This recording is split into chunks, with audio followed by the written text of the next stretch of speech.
if let's say the valve breaks off, then the gas escapes. Well, the gas is rapidly going to expand, and what happens is normally when the gas expands, it pushes all the air out, and so a lot of people can end up asphyxiating themselves if large amounts of gas are released in a short period of time. But anyway, I don't know. In this tank, it's hard to say, because in the tank it's usually pressurized. And so when it's pressurized, it could either be liquid or it could be gas. It depends on what the pressure is. And so normally if you look at a butane lighter, inside is liquid. But let's see what they're doing here. And the 200-liter cylinder at 26 degrees C is withdrawn and burned at a constant pressure in excess of air as a result. Okay, so there are two ways we can burn this. We can burn this under constant pressure, or we can burn this under constant volume, right? Those are the two ways, constant pressure or constant volume. It turns out the amount of heat we get by burning at a constant pressure might be different than the amount of heat we get when we burn it under constant volume. And so we got to always keep track of that. These are the things we keep track of in thermodynamics. As a result, the pressure of the gas in the cylinder falls from 2.35 atmospheres to 1.10 atmospheres. So originally this is at 2.35 atmospheres, and then you release some of the butane, burn it, and then the cylinder is going to go down to a pressure of 1.10 atmospheres. What do you think? You think that's gauge pressure or absolute pressure? That's gauge pressure. It's gauge pressure. And so we go from over 30 psi down to about 15 psi. The liberated heat is used to raise the temperature of 132.5 liters of water in a heater from 26 to 62.2 degrees C. And so this butane is going to burn, on a stove or whatever, and we're going to heat some water here. So we'll just make a flame. And we have 132.5 liters. H2O liquid.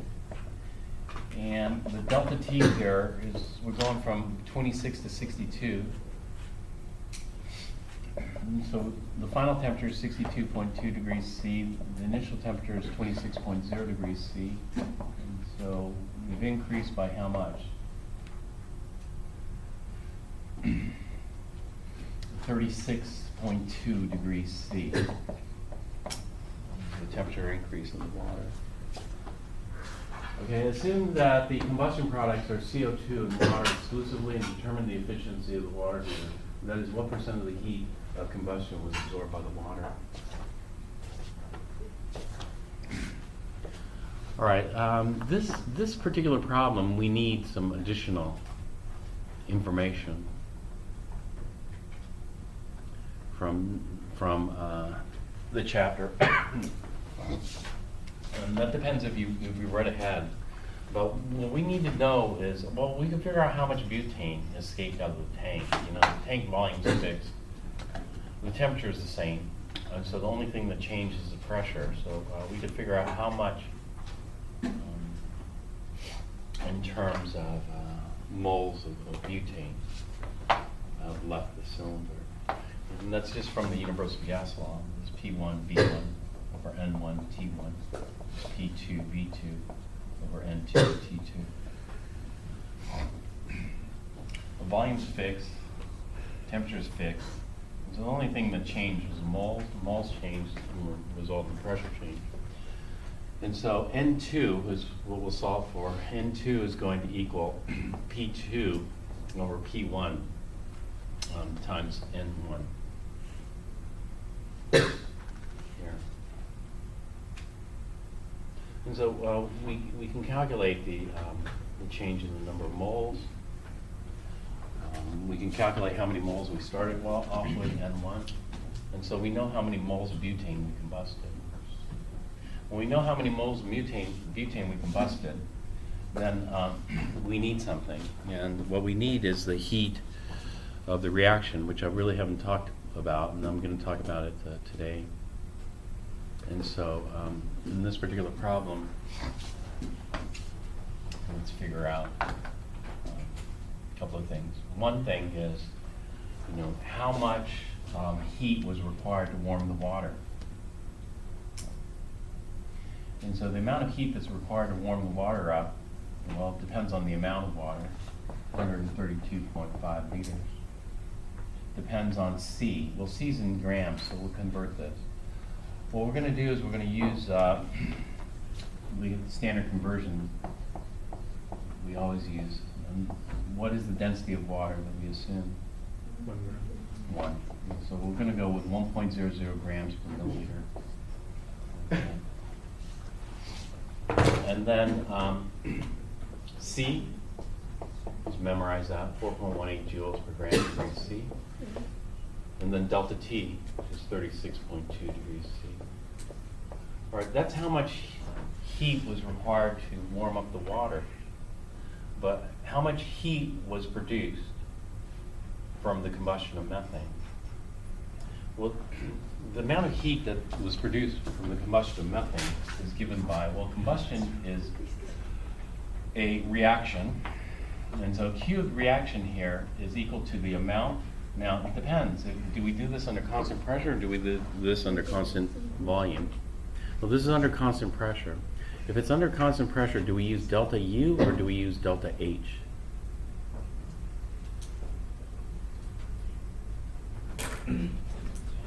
And when we have a reaction or process, it's not amount times C times delta T, it's amount times delta H. It's delta H. I asked you to memorize this. I asked you to memorize this because that's just the start of, and you don't worry about where it comes from just yet. You just memorize. We have two Q's. We have a Q for an object, we have a Q for a reaction or process. Memorize the equations. Don't worry about where it comes from, because where it comes from is kind of complicated, and that's what I'm going to talk about today. And a lot of people, it's very confusing. So, at least if you have it memorized, then you can do the calculation without conceptual understanding, which is much better than nothing at all. All right, and so we're missing something. If we want to figure out how much heat, well, we would say if it would be easy. If all this heat that was produced from the combustion of butane was absorbed by the water, then we know how much heat was. But what they're saying is that they want us to determine the efficiency, so that means some of the heat was lost, Some of this heat was lost and didn't go into heating up the water. And so the water didn't capture all the heat from the combustion. And so we got to figure out how much heat. Well, in order to figure out how much heat, we know the amount of butane because that's what all this stuff is, to try to figure out the amount of butane. So we figure out the amount of butane from this gas stuff. But we also need another thing, and the other thing we need is this. We need delta H. We need delta H of combustion of butane, because that's the actual reaction that happens. Now, delta H of combustion, and I haven't talked about this yet, but butane is a pretty common gas, so maybe we can find delta H of combustion in the book. And so what we do is we go back in here, and even though this is jumping ahead of ourselves, we might take a look and see, if you got ahead in the homework, you might take a look and see if we do have a heat of combustion of butane. And so, excuse me, and here's some approximate heats of combustion, but this is in kilojoules per gram. So we have methanol, we have natural gas. Natural gas gives off 49.5 kilojoules per gram. But isooctane, coal, peat, cellulose, wood. Unfortunately, I don't see butane there. And so I'm missing that data. And so let's see if it's in here. And so you flip through the book and see, is there data for the combustion of butane in here? And close. We have ethane here. Ethane. We have this one. This is called benzene. We got benzene here. C6H6. And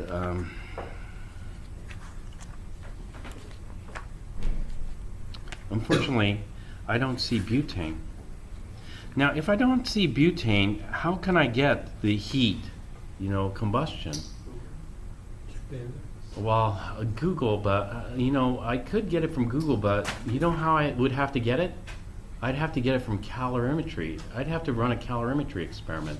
And so in order to determine this, I need to do some calorimetry. In fact, in experiment 2, this is what the type of stuff you're going to be calculating for experiment 2, which is due next week. You're going to have to calculate the delta H. And you can get the delta H's from calorimetry.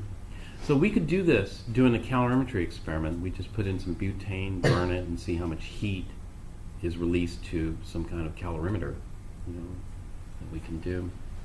But, setting up a calorimetry experiment and running it is a lot of work. In fact, would you burn butane in a styrofoam cup? No, you'd probably set it up in a bomb. Well, if you set it up in a bomb, that's constant volume. That's slightly different, and so we have to understand what is the difference between a bomb, which is constant volume, and constant pressure, and how are they related together? Because I certainly wouldn't want to burn the butane in styrofoam. The styrofoam is going to combust as well. And so that gives us a problem, because a bomb's constant volume, and now we're doing this on a constant pressure. How am I going to do this? And so things are starting to get complicated, and if at all possible, I would like to avoid calorimetry. I just don't like doing, calorimetry experiments. And so, since the data wasn't in our book, I guess we could Google it. It's so common. Butane is so common. We could see what it is. And so, if we did that, we'd go. What would it be? Heat of combustion, which would be that of butane.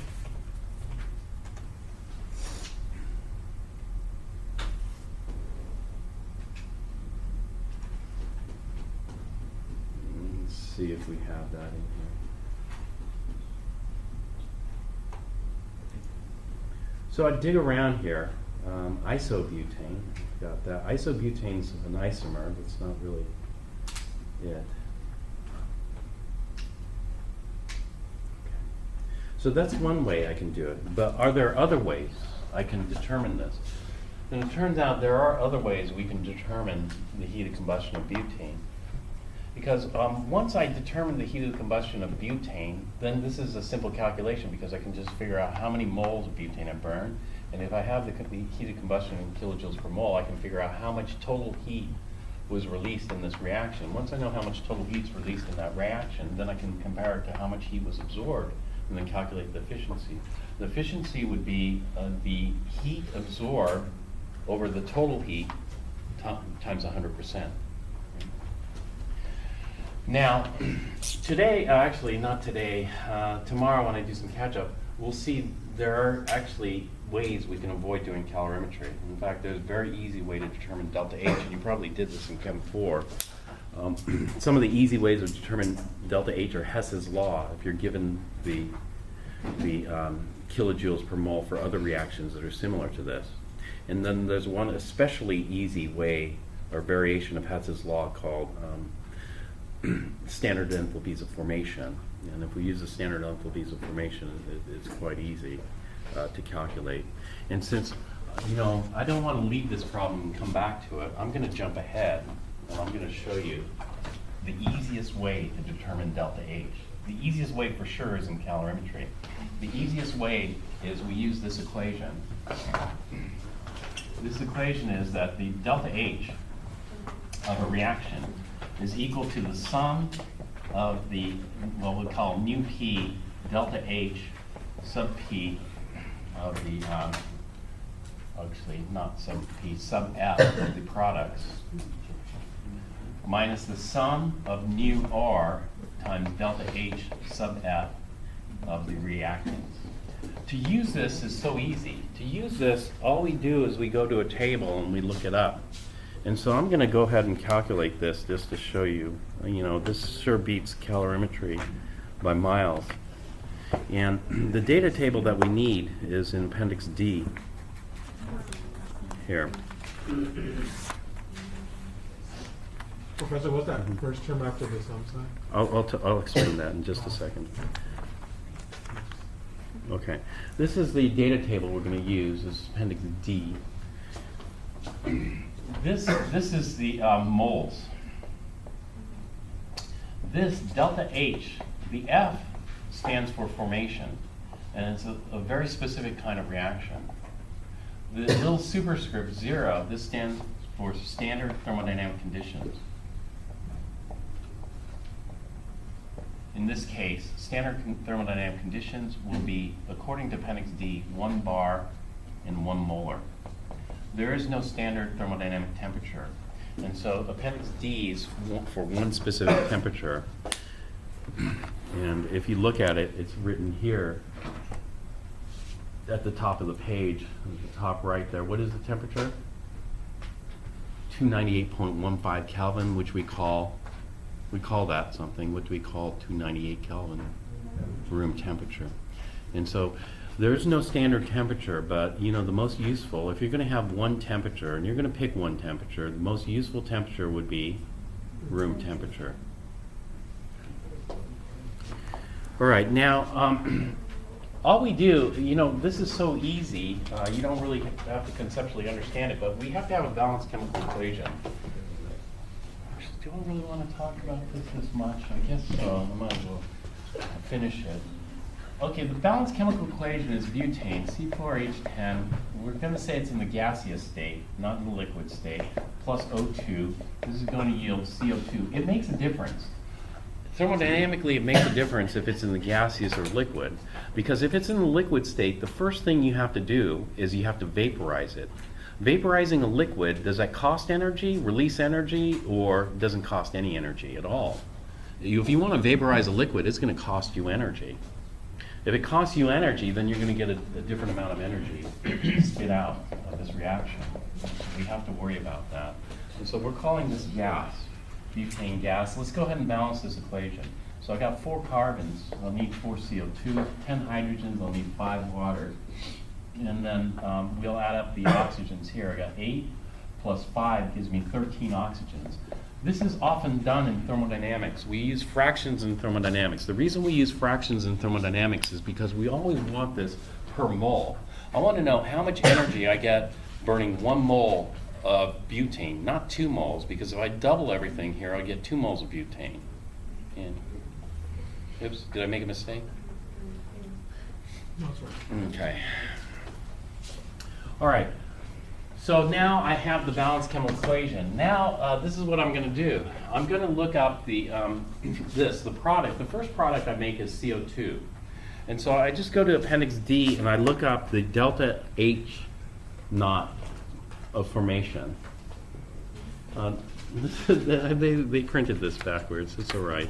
It's delta H sub F, superscript 0. And so I go here and I look under carbon, so I flip back and go to carbon. And it's the first column here. So I look at CO2, and I see that CO2 gas is minus 393.5 kilojoules per mole. And so I have 4 moles of CO2.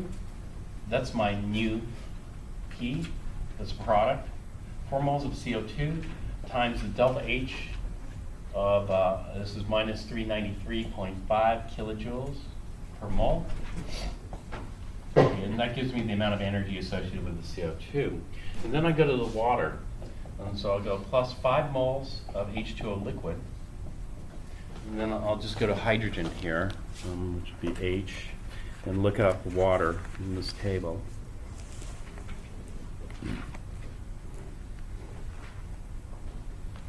And go to H2O liquid. There's H2O gas as well. You can see the H2O gas is a different energy than H2O liquid.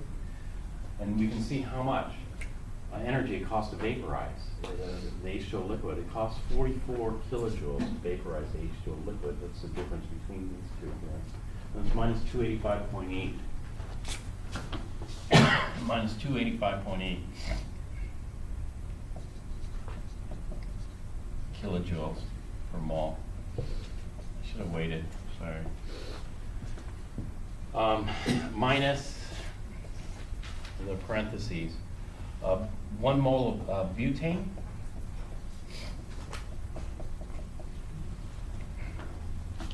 Okay, butane gets a special place in the table. A lot of the organics are thrown in the back here, organic substances here.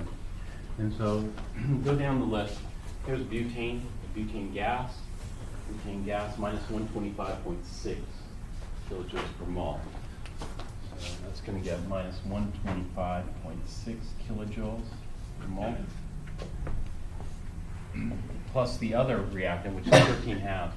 So I have 7.5 moles of O2, which is 13 halves. Is that right? No, 6.5. Sorry. I'll just leave it at 13 halves. 13 halves mole of O2. And then I look this up. Well, once you know what delta H's of formation are, then I already know this. I have the value for O2 memorized. Do you know what it is? It's 0. Yeah, but I can verify that too. If I go over here and look up O, LMNO, would be here. And yeah, indeed, O2 gas is 0. And the reason I knew it was 0 because I know the definition of formation. If you know the definition of formation, then it's easy. This has got to be 0 based on the definition. And so this is 0 kilojoules per mole. And so rather than doing a calorimetry experiment, we didn't have to do any lab work at all. We could figure out what the delta H, how much heat we're going to get from this. What does that say, Professor? 1 bar and what? 1 bar and 1 capital M. Do you ever read the footnotes to these tables? Let's read the footnote to Appendix D. Actually, it's not even in the footnote. It's in the heading. Let's read the heading to Appendix D.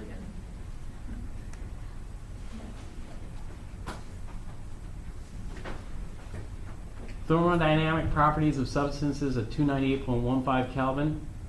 Substances are at 1 bar pressure.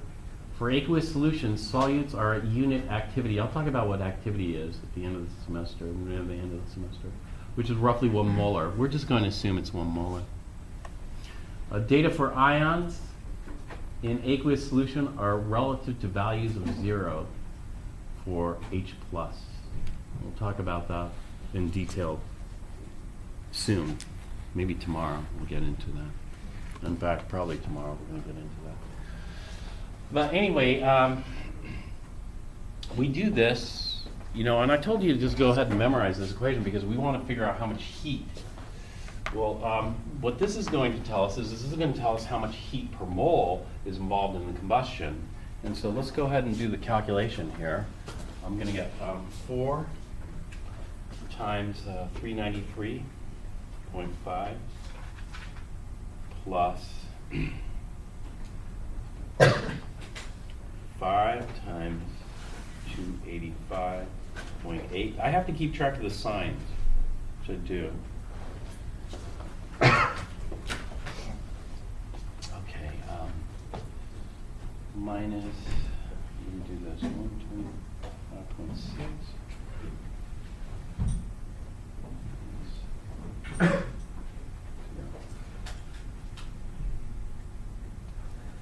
Okay, I get minus 2,877.4 kilojoules of heat for every mole. So if I were to burn a mole of methane, or not methane, butane, if I were to burn a mole of butane, I should get 2,877.4 kilojoules.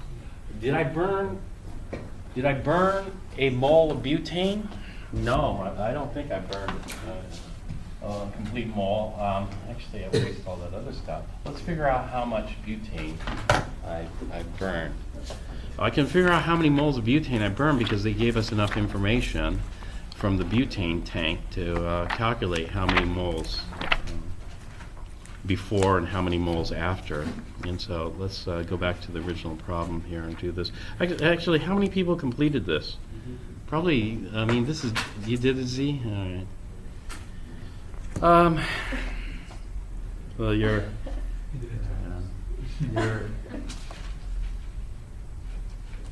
anyway, You could do this.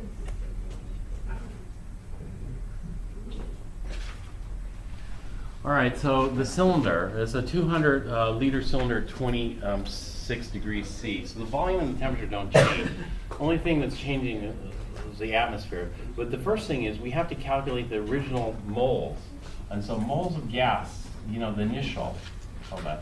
The initial moles of gas is equal to P initial, V initial over R, well, R is always the same, T initial. And so P initial is the 2.35 atmospheres.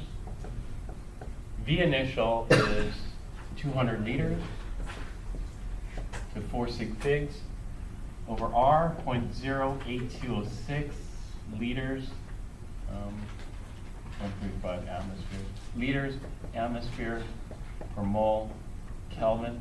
And the temperature is 26, would be 299 Kelvin or 299.15 Kelvin, depends on how many sig figs you have or you want. So we'll just do this. Maybe I should do it.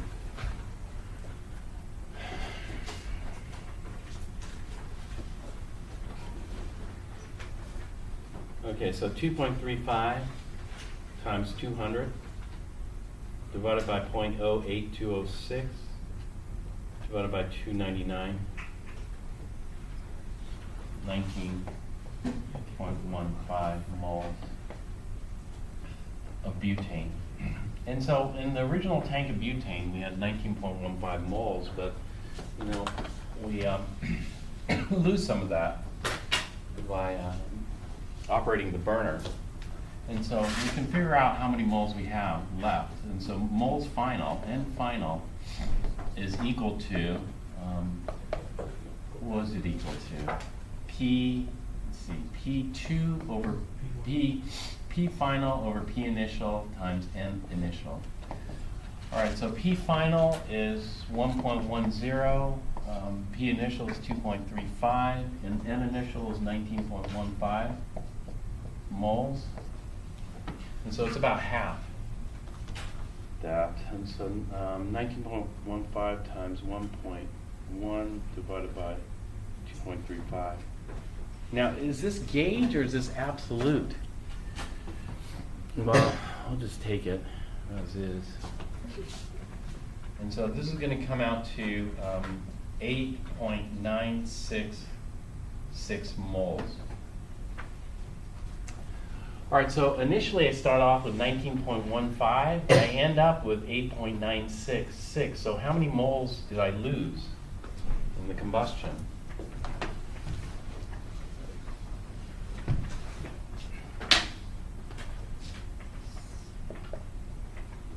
So moles of butane consumed is equal to the final moles minus the initial moles, which is going to be 19.15 minus 8.966, means how many moles of butane did we lose? 10.183 moles of butane consumed. Well, if we consume the 10.183 moles of butane, oh, that's a lot. Then this is what we're going to get. Q is equal to the amount times delta H. The amount is 10.183 moles. Delta H is negative 2,877.4 kilojoules per mole. The moles cancel, and it gives us 2877.4. It gives us 29,302 kilojoules of heat should have been produced.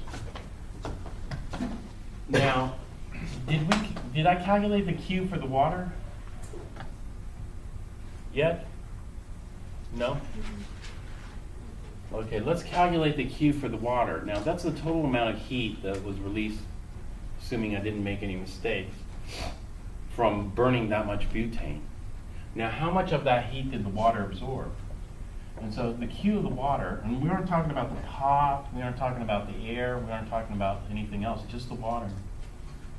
We're going to look at the water. Well, it depends on the amount of water times C times delta T. So the amount of water was 132.5 liters times 1,000 grams per liter, roughly, would be the density, times C, which is 4.18 joules, times the temperature increase, which was 30. What was it? 36.2. 36.2. The units work out.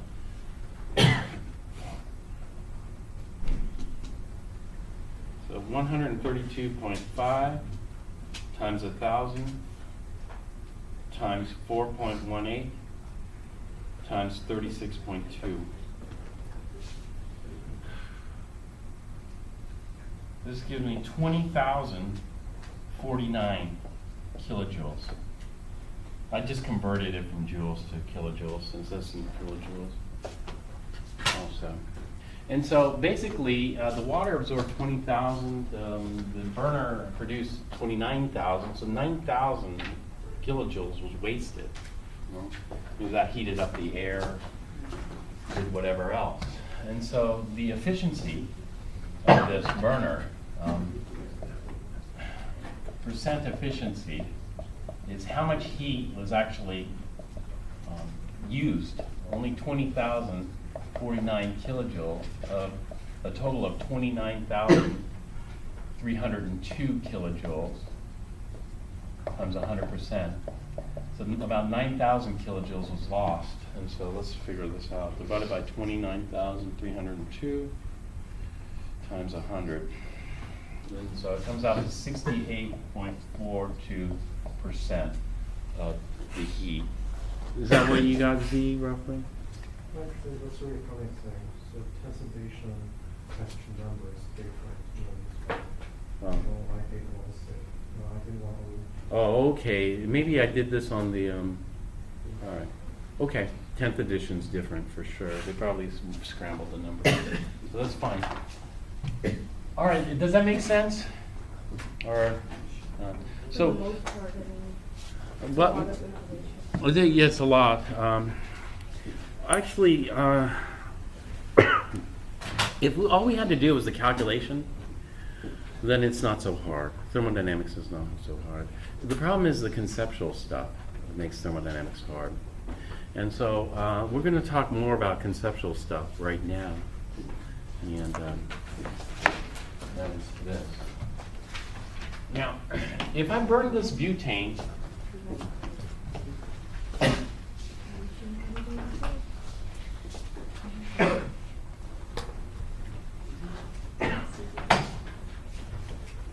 I'm going to talk about the relationship between delta U and delta H. I just told you, use delta U if we're dealing with a bomb or constant volume. Use delta H if we're dealing with constant pressure when we're calculating calorimetry amounts. Right? But what exactly is a relationship and what is exactly delta H? Because I know what delta U is. You know what delta U is? Delta U is the total change in energy. It's total change in energy. And so we know that butane, C4H10 gas, and oxygen is an unstable combination. What was this, 13 halves? Yeah. So there's a more stable combination, which is 4 CO2 gas and 5 H2O liquids. And so if I look at the energy initial, this is going to be looking at the total energy or the internal energy, and the energy final. The energy final is lower than the initial energy. And this is going to be at 298 Kelvin. This is going to be at 298 Kelvin. And so, well, what makes it higher in energy? Does the initial state have a higher kinetic energy? No. The initial state has a higher potential energy, because we know that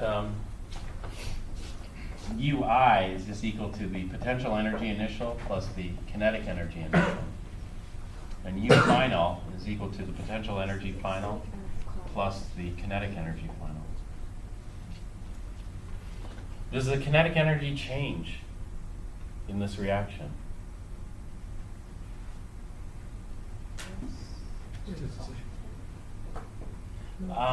No, actually the kinetic energy doesn't change because the temperature is the same. If the temperature were different, then the kinetic energy does change.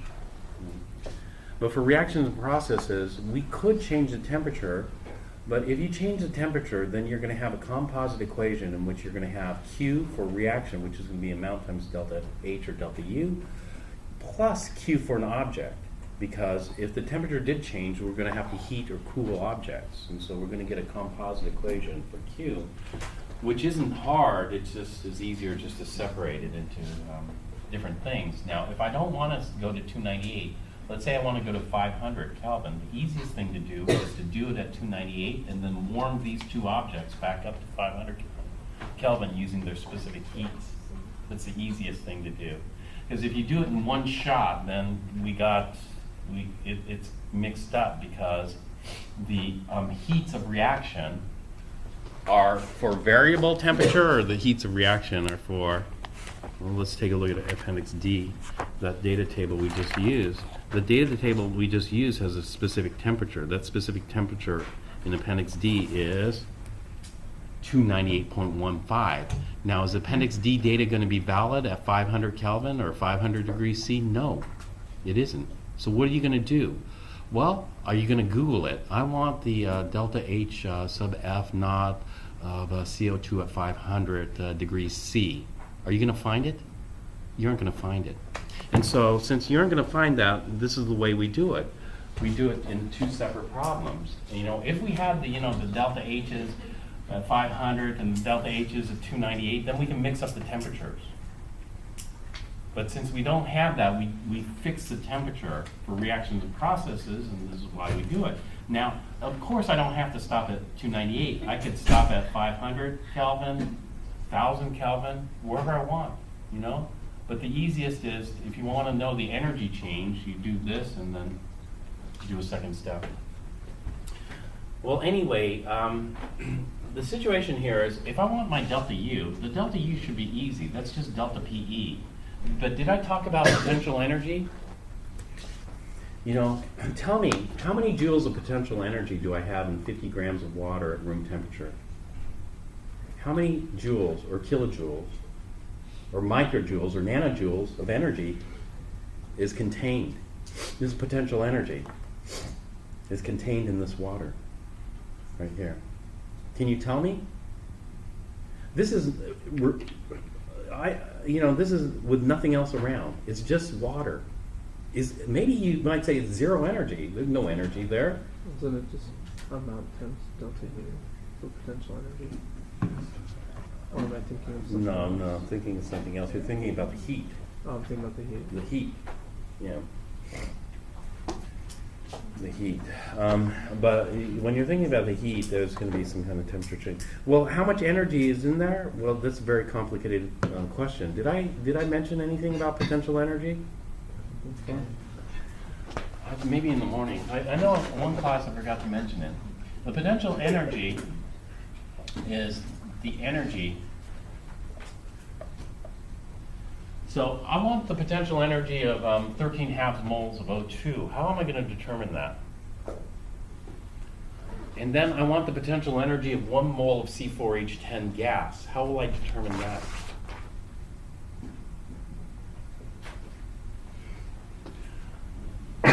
Well, what potential energy is this. Although it might not seem like it, there's energy stored in the molecule itself. There's energy stored in the water. Because you know what happens here? And since energy is conserved, there's energy stored because if I add energy to this, what's going to happen is I'm going to break the hydrogen bonding interactions, right? And if I form the hydrogen bonding interactions, energy is released. If I break the hydrogen bonding interactions, it costs you energy. Energy is consumed. And so that means there's energy stored in the hydrogen bonding interactions in water. Now, if I keep adding energy to water, I'm going to break the hydrogen-oxygen bonds. That means to break the hydrogen-oxygen bonds costs me energy. To form the hydrogen-oxygen bonds releases energy. This is what we call potential energy. There's potential energy stored in the hydrogen bonding interactions. There's potential energy stored in the bonds. But not only do we have potential energy stored in the bonds, we have potential energy stored in the electrons because the electrons are held to the nucleus. So if I bring the electrons to the nucleus, energy is released. In order to pluck electrons off the nucleus, it's going to cost you energy, right? Because you have to pull the electron away from the nucleus. The nucleus is positive, the electron's negative, there's going to be an electrostatic attraction. That's potential energy. And what else is potential energy? Well, you know, the protons are all held together in the nucleus, right? What holds the protons together in the nucleus? The nuclear binding energy. That is potential energy. And then, the protons, we have 3 subatomic particles, the protons, the neutrons, and electrons. For chemists, that's all we care about. But for physicists, they want to go even deeper. They want to see the proton break apart into smaller pieces. Yeah, and so if you were to break apart the proton, that means there's potential energy stored in the proton. And so how far until you get to zero energy, where there's no more energy left? We've broken everything apart that we can break. There's nothing left to break. How far do you go until you're at absolute zero of potential energy? No one knows. And so this is why, for us, because we're chemists, we don't care about breaking the nucleus apart. And so for chemists, we can kind of, we can estimate the potential energy stored in the bonds and everything else, right? And we aren't going to get the absolute, but we're going to get the relative potential energy. And so the potential energy can be estimated.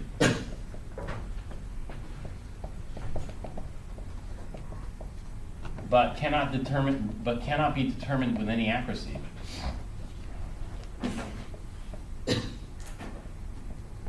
What I mean by accuracy is accuracy enough. That is, the error in the potential energy is so big that it's bigger than this change in energy here, so what's the use? If it's so fuzzy, you can't even tell, the energy is going to be like this, and we're trying to calculate this minute energy change here, then forget it. And so that's what I mean by cannot be determined with enough accuracy.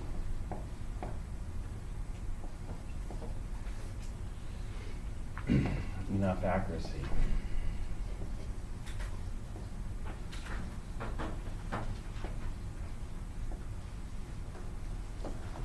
So we never do this.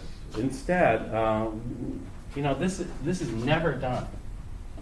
Never done because the error is too big. And so instead we look at Q plus W. Q plus W can be determined accurately. You can use calorimetry to determine the amount of heat. You can calculate the amount of work. You can do that accurately. Well, anyway, let's go back to this. Now, there are 2 ways I could burn this, essentially. There are more than 2 ways. I could do adiabatic, isothermal, but those are little variations of the 2 major ways. The 2 major ways I can burn this are constant pressure and constant volume. And so, in a bomb, can the reaction do any work?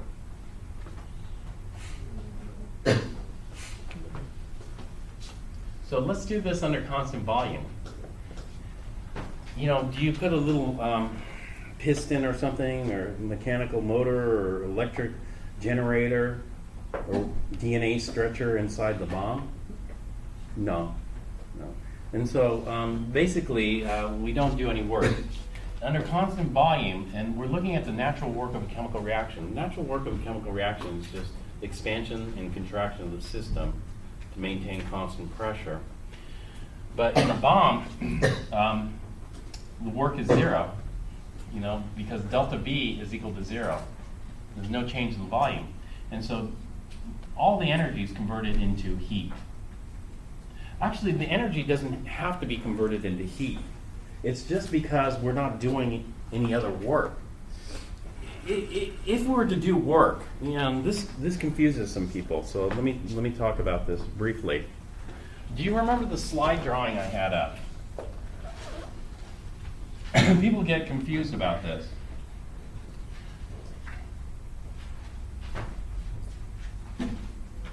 Because it's the way we talk about when we talk about heat. When this person goes down the slide, are they doing any work? Let's say there's no sound or no other work. Making sound is work, but let's say there's no other work.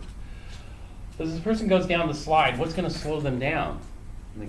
Friction. If there's no friction, they're just going to go on forever, right? Yeah. But since there's friction, it's going to slow them down, and this is going to get hot, right? The more friction, yeah. Right.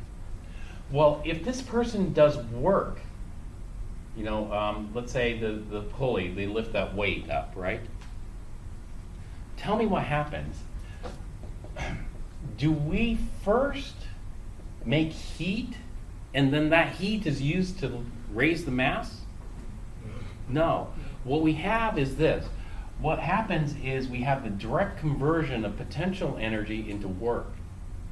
But potential energy doesn't have to go all into work. We can make some heat as well. In fact, in this case, we're making only heat. But does that mean, okay, now if we burn it in the bomb, that's all we're going to get. But if we burn this in some kind of apparatus, what we can do is we can try to minimize that heat and then do other kinds of work. Maybe not necessarily P delta V work, but we could do other work. And so even though this is heat, this is what we call usable energy. This energy we can use to do work. Okay, not just leave it as heat. Does that make sense? And not only that, we don't have to first convert it into heat and then do work. We can go straight from potential energy into work. Just like we did over here. When this person goes down the slide, they don't first generate a lot of heat and then do the work. They just go straight from potential energy into work. This, if this doesn't, the reason I'm explaining this is because some students, they think about something in physics, the Carnot cycle. And the Carnot cycle is converting heat into work. And you can't do it very efficiently, but converting potential energy into work you can do very efficiently, because it's different. It's not Carnot cycle type conversion. So a lot of people, when I was talking to them, they thought automatically it has to go to heat and then work. No, it doesn't. So I'm going to talk more about this today, but anyway, let's do this under constant pressure. Now, U is called the total energy, and so this change in total energy was all converted into heat. It could have been converted into other types of work, but we didn't. We just left it as heat, and so this is the amount of energy we can use. Now, when we do this under constant pressure, then let's take a look at what we have here. And so if we do this under constant pressure, then the volume can change. It can expand or contract depending on. And so I have 6.5 moles of O2 gas. And so all together I have 7.5 moles of gas here. And then I'm going to have 4 moles of CO2 gas here and 5 moles of liquid water. Does 5 moles of liquid water take up much volume? No, that's about 100 grams of water. 100 grams of water takes up 1/10 of a liter, 1/10 of a liter. Whereas 4 moles of CO2, each mole of gas is about how many liters? About 25, so that's 100 liters. So this would be about 100.1 liters. Even though that's a lot of water, it's liquid.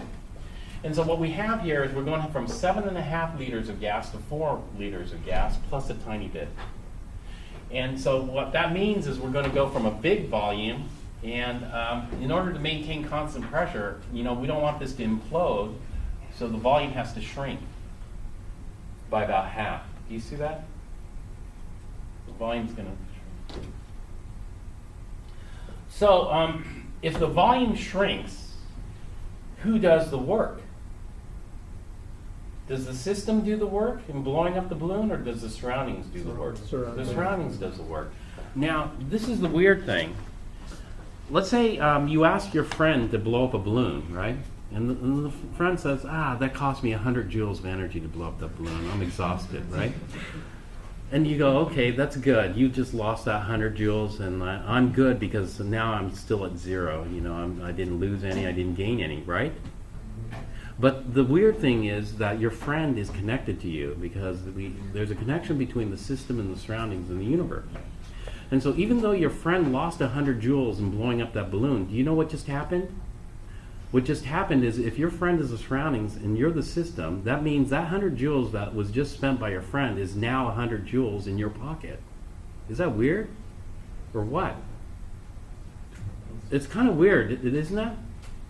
Because you didn't have to do anything. In fact, you didn't have to do anything and you got something. And so what happens is the system lost volume here and you get something. And so when we're looking at U here, this is what's going to happen. Are we going to get the same amount of heat, more heat, or less heat by burning this under constant pressure conditions? The answer is we're going to get more heat. Well, how can we get more heat than the total energy? Isn't the total energy the total energy? Well, the total energy is the total energy of the system here. And yes, we are getting more heat than the total energy change. But where's that extra heat coming in your pocket? The extra heat is coming from work done by the surrounding. And so, oddly enough, we're going to get more usable energy. Now, this heat we can use to convert into whatever we want. We could convert it into work or whatever. Delta U is the same. Delta U is fixed. And so there's a fixed total energy change, but in fact, we're going to get more heat than the total energy change. And this heat doesn't have to stay heat. Instead of converting it into heat, we could have converted it into other types of work. But this type of work here is the natural work of chemical reaction. We can't avoid this work because in order to maintain constant pressure, this work has to be done. And so, let's see. 15.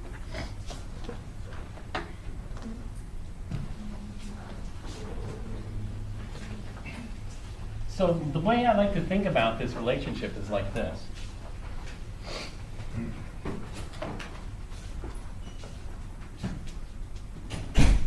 If we do the reaction under constant pressure conditions, is delta U very useful? Is it a good number to know? Under constant pressure conditions, delta U is not very useful. Delta U is not very useful because we're actually going to get more energy than what delta U predicted. So under constant pressure conditions, delta U, we don't find it very useful. What's more useful? What's more useful is knowing, the actual amount of heat. How much energy are you going to get from the surroundings in your pocket? And so let's say, if delta U was 1,000 kilojoules, the total energy change, the total energy drop, you would have expected 1,000 kilojoules. But if there was 100 joules worth of work done, then you're going to get 1,100 kilojoules, not 1,000 kilojoules. And so we can use that 1,100 kilojoules. And so the way I like to think about it is like this. I like to think about it in in terms of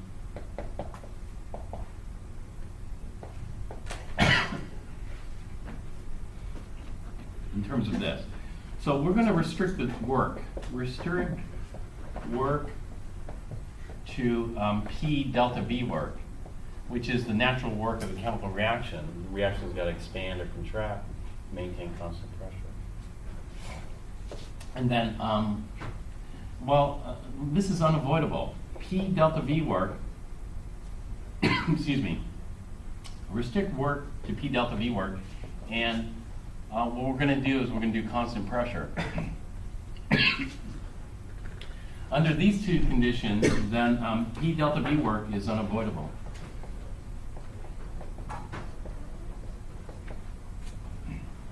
We got to do it. And so Q is the amount of heat we're going to get. Q is equal to delta U minus W. And there are different ways we think about W. The different ways we think about W is sometimes it's a tax. For example, if delta V of the system is greater than 0, it's a tax. If the system has to blow up, excuse me. So let's say the initial volume was small, the final volume is big, then the system actually has to spend some joules to do that work. If the system has to spend some joules, let's say the system had to spend 100 joules, then we're only going to have 900 joules available as heat. And so it's a tax if delta V of the system grows. It's a bonus. A bonus in the sense that, there's still a tax, but the surroundings pays the tax. Surroundings pays the tax. In this case, let's say the surroundings had to do 100 joules, but the government doesn't get the 100 joules. Who gets the 100 joules is you get the 100 joules. And so it's a bonus.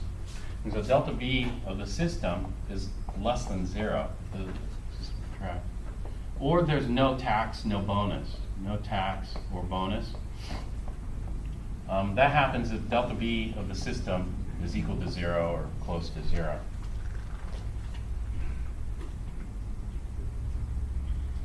And so, even though we call this heat is the energy that we can actually use to do stuff after we remove this. And this is unavoidable. This tax bonus or no tax bonus is unavoidable if we do this reaction under constant pressure. Now, there was a problem, and one of the problems was that heat is not a state function. Heat is a path-dependent function. And so,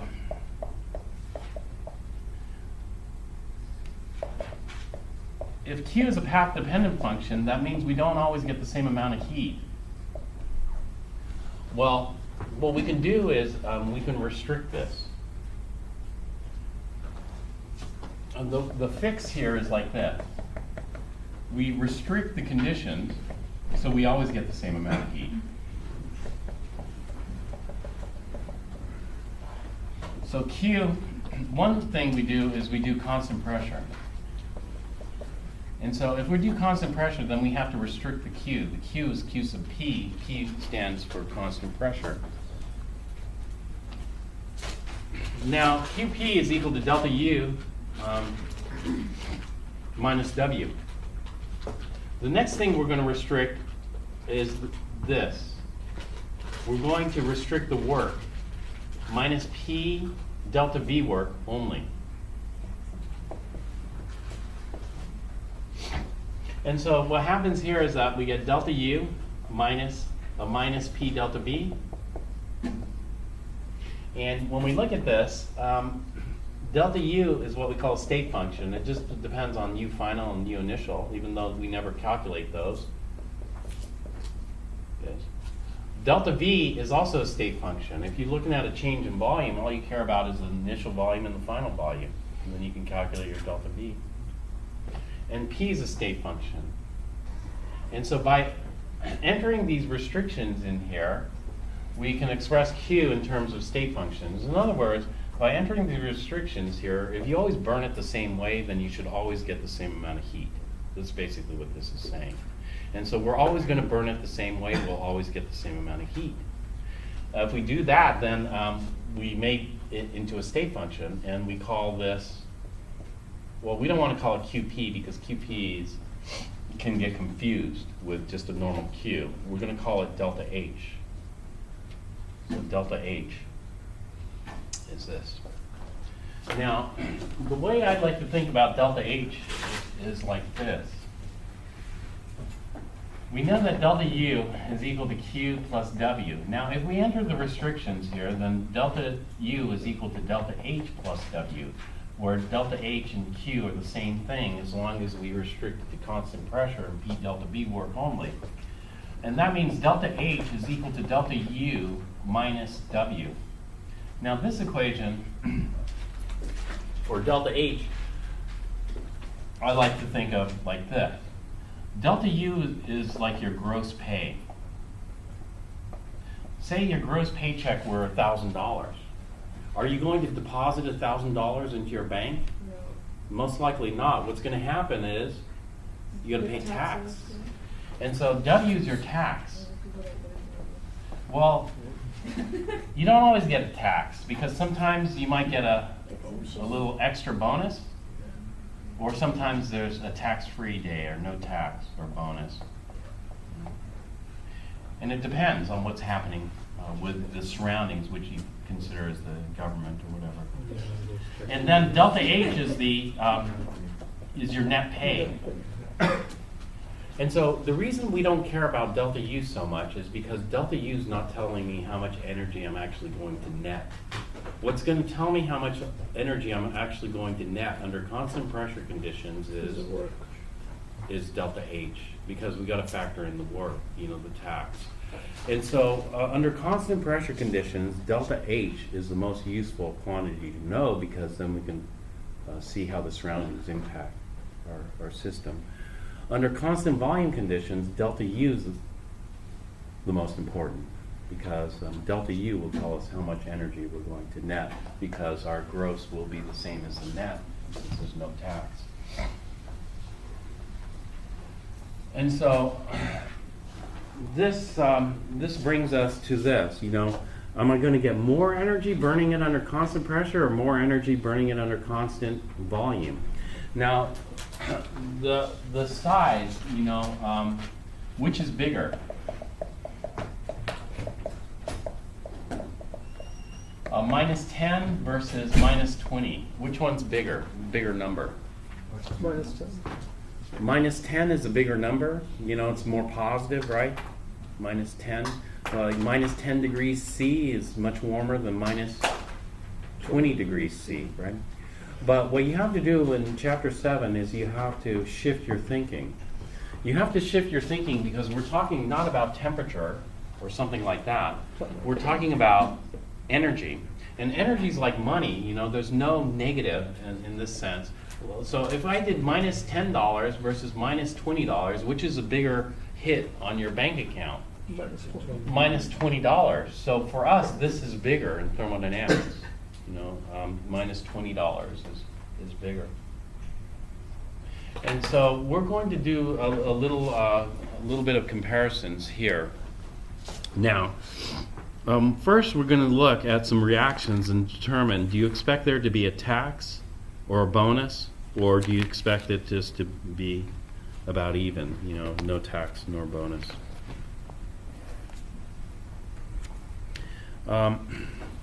Actually, I didn't have to do all that work. Sometimes this happens, I didn't have to do all that work because, do you see? It was already there. I should have looked a little bit longer, and I could have saved myself some work. But the delta H was there. Shoot. But already we saw what happened to the volume. We're going from this 6.5, 7.5 to about 4 plus some change. Volume shrinks. Therefore, this is going to be a bonus. And so delta H is factoring in the tax bonus or no tax bonus. Delta U is the absolute total internal energy change. Now, which is bigger, delta U or delta H?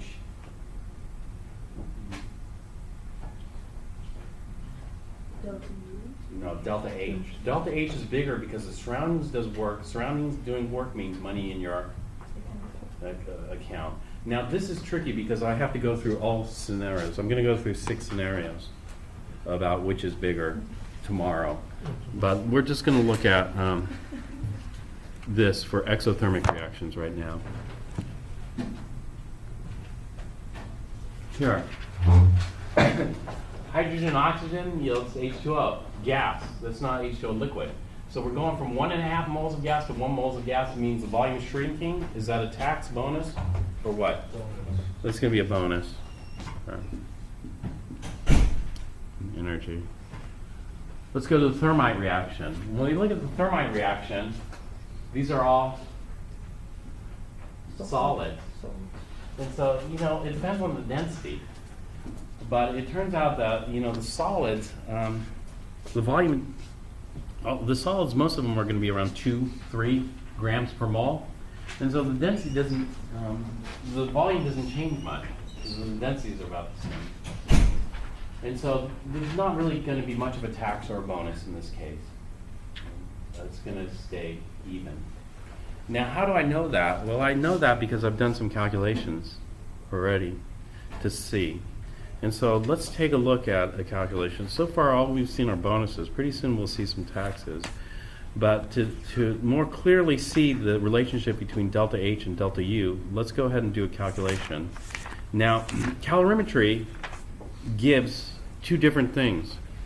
Calorimetry gives delta U or delta H, depending on what type of calorimetry we're doing. And so we're going to do a variation of 41 here. 41 is, we're going to burn a sample. So this is a variation of 41. I'm going to go backwards on 41. Because normally this is the way we would do calorimetry. And so 41 variation. 41 is we're going to burn a 1.620 gram sample of naphthalene. 1.620 grams of naphthalene.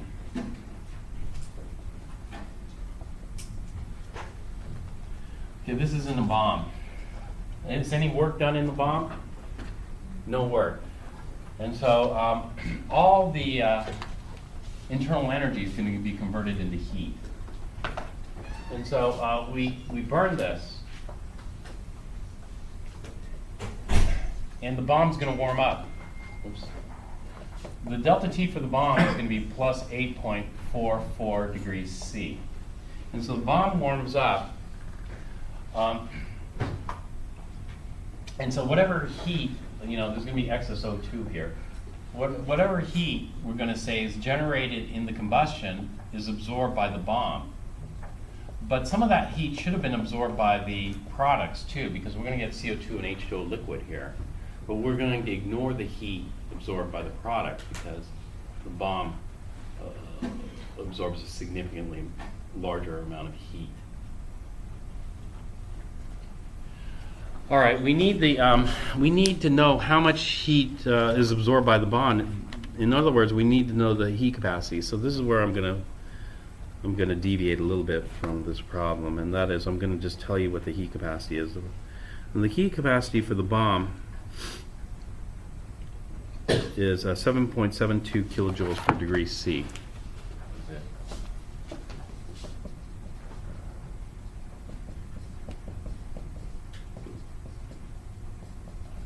And so if we want to figure out how much heat was absorbed by the bomb, the heat that was absorbed by the bomb is going to be amount. We only have one bomb times C, which is 7.72 kilojoules per degree C, times delta T, which is 8.44 degrees C.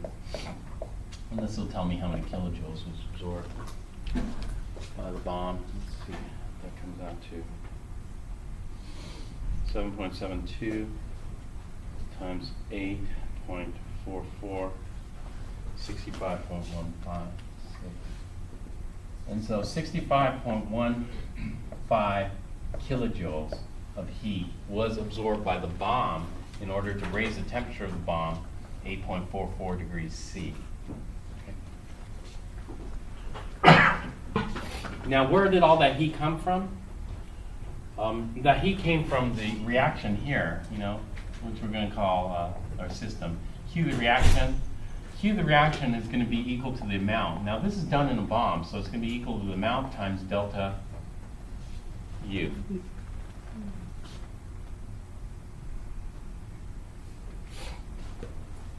And so we're going to have a few things here to look at. One is, how is this related? Well, Q of the reaction is equal to minus Q of the surroundings, right? And so this has got to be minus. So, oops, is that right? Yeah. So, in other words, if the reaction lost 65.15 kilojoules, then the bomb gained 65.15 kilojoules. So this is why I got to change the sign, because now I'm looking at how much heat the reaction lost. So this is the Q of the reaction.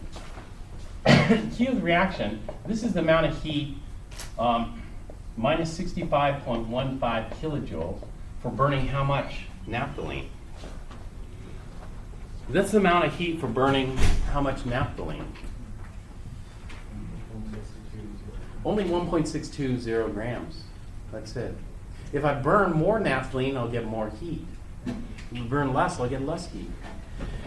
And so Q depends. Q varies depending on how much you burn. Right? And so what we want is we want to normalize the Q. That is, this is why we have it like this. Q of the reaction is going to equal and the amount times delta U. And so what I can do is I can calculate delta U. Delta U is going to tell me how much heat is evolved either per gram or per mole. And so the first calculation I'm going to do is, let's just do it by, this is going to be Q of the reaction divided by the amount. We're going to do it per gram. So this is minus 65.15 kilojoules per 1.620 grams of naphthalene. And so this is how much heat. And so how many kilojoules per gram do I get? These are the calculations you're going to have to do, I think, in experiment 2. These sort of calculations. 65.15 divided by 1.62. So our calorimetry was done at constant pressure rather than constant volume. And so this is 40.216. 40.21, actually I'm only allowed how many sig figs? 3 sig figs? I'm only allowed 3 sig figs. So 40.21 kilojoules, negative. Okay. So for every gram, this is kilojoules per gram, that's how many kilojoules we'll get. Another common unit for delta U is kilojoules per mole. And so I have to figure out how much a mole of naphthalene weighs. So let's take a look at the formula for naphthalene. C10H8. So naphthalene C10H8, which means 10 carbons, so that's 120.1, 8 hydrogens is 8.08, so 128.18.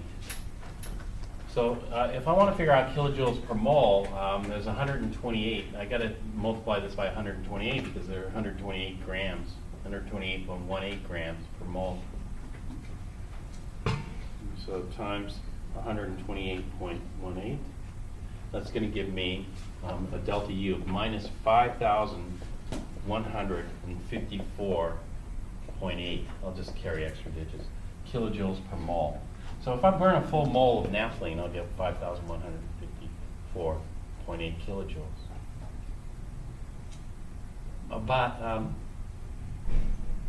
But how often do you burn things in a bomb? Here, yeah, you do this in a bomb because if you tried to do this with styrofoam cups, would the styrofoam cups last? No, but does that mean every time you're going to burn naphthalene, mothballs, or whatever, you're going to do it in a bomb? No, most of the time if you took mothballs and you want to combust them, you're going to do them in the open lab, right? So if you did this in the open lab, burn these mothballs, maybe not in a styrofoam cup, but maybe in a tin cup or something like that, or a steel cup, would you get the same amount of heat? More heat or less heat? So this is the amount of heat we get if we do it in a bomb. But if we did this under constant pressure conditions, would we get the same amount of heat, more heat, or less heat? Well, to answer that question, we have to determine, was there a tax, a bonus, or no tax bonus? How can I determine that? Well, all I have to do is look at delta V. Now, looking at delta V, this is why I like per mole a lot, because calculating delta V's per mole is much easier than calculating delta V's for 1.62 grams. And so calculating delta V, we're going to say we're going to have a mole of naphthalene. Actually, let's first come up with a balanced chemical equation. Naphthalene is C10H8, which is a solid. And so this is a bigger hydrocarbon, it's a solid. And plus the O2, this is going to yield CO2 plus H2O liquid. CO2 is gas, O2 is a gas. So 10 carbons, 10 CO2s, 8 hydrogens, 4 waters. That gives me 24 oxygens, so I'll need 12 O2s. So what's happening to V initial? Well, V initial, we're going to do it per mole. So I'm going to have 1 mole of naphthalene, solid, and 12 moles of O2 gas. And this is going to go to 10 moles of CO2 gas plus 4 moles of H2O liquid. Okay, qualitatively, what's happening to the volume? Is the volume shrinking or the volume expanding under constant pressure conditions? We're going to do this. In a bomb, we can't. The volume can't change. But under constant pressure conditions, the volume must change, you know? And so if there's a formation or consumption of a gas, and so what's happening with the volume here? Well, we can guesstimate this, you know, because the volume of solids is kind of small compared to the volume of gas. We got 12 moles of gas. 12 moles of gas is about 300 liters. So we got about 300 liters of gas. 1 mole of this solid is less than 100 milliliters probably. Oh, no, more, less than a liter for sure. So about 300 liters going to 10 moles of gas and 4 moles of liquid water. Well, 10 moles of gas is about 250 liters, right? And 4 moles of liquid water. 4 moles of liquid water is 80 grams. 80 grams is about 80 milliliters, which is about 0.08 liters. And so we're going from, this would be about 250.08 liters, 300 liters. We're going down in volume. And so the volume initial is bigger than the volume final. If the volume initial is bigger than volume final, then are we going to get more heat, less heat, or the same amount of heat burning this under constant pressure? Less. We're going to get more heat. We're going to get more heat because even though the total internal energy change is the same, the total internal energy change is minus 54.8 kilojoules. But we're actually going to net more heat because the surroundings does work on the system. So we're actually going to net more heat because this will be Q, this will be W. You know, delta U is going to equal Q plus W. And so the surroundings is giving us a little bonus, and then we're going to get a little more energy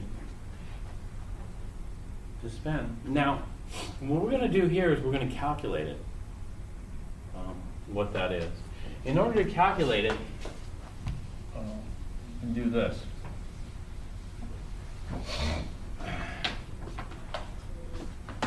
So, Q, you know, delta U is equal to Q plus W. Now, if we restrict it, Q is equal to delta U minus W. Now we're going to restrict it. If we restrict it, then Q is equal to delta H. Delta H is equal to delta U minus W. All right, so what we're going to do is we're going to figure out the amount of heat under constant pressure versus the amount of heat under constant volume and then do it. And so we already know what delta U is. Delta U is minus 54.8. That doesn't change. We've just got to figure out the work. Well, figuring out the work is easy because this is the natural work of a chemical reaction. The natural work of a chemical reaction is the work is equal to minus P delta V. Now, we just have to figure out what delta V is. We have to set a pressure. Unfortunately, appendix D is in bar. And so we're going to set the pressure at 1 bar, not 1 atmosphere. And so, since I'm setting the pressure at 1 bar, we'll just leave it like this. Now,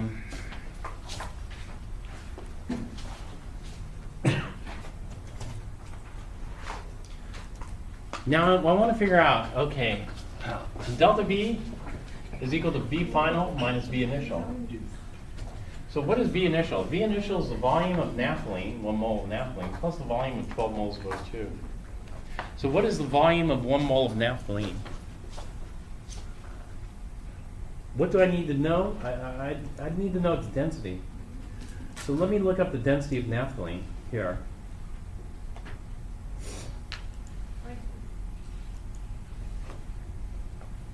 Here's the density of naphthalene. The density of naphthalene is 1.14 grams per cubic centimeter, according to Bing. Maybe I shouldn't use Bing. Yeah. I don't know. Should I trust Bing or should I not trust Bing? I should not trust Bing. I'm gonna, you know what? I'm gonna go to Wikipedia. Should I trust Wikipedia? It's a little bit more. Better than Bing. Better than Bing? All right, let's take a look at the density. If I look at the density, boy, look at what happens to the density. At 15.5 degrees C, it's 1.145 grams. At 20 degrees C, it's 1.02 grams. And 100 degrees C, it's 0.96. What's happening to the density? The density is going down. And this is what often happens. When you warm things up, they tend to expand. Like I was working, at UCSB, I was working in one of these old military buildings. I think it was a temporary building, but the HVAC system was so bad in there that the laboratory temperature would fluctuate like 4 degrees C. And so we were measuring concentrations in acetone. Acetone is organic liquid, nail polish remover, whatever. But during the course of the experiment, you could visually see the acetone expand and contract with temperature. It was so weird. You know, the volume grew and the volume shrunk. Well, if the volume is growing and shrinking, what's happening to the molarity? Well, the molarity is going down, molarity is going up, molarity is going down. And so this is driving us crazy because we were doing concentration experiments. We were trying to figure out how much caffeine was in some tea leaves or something like that.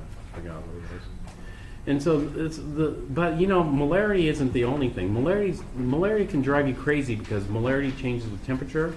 What doesn't change with temperature? Am I overtime? Yeah. Oh, sorry. You gotta stop me because morning class is.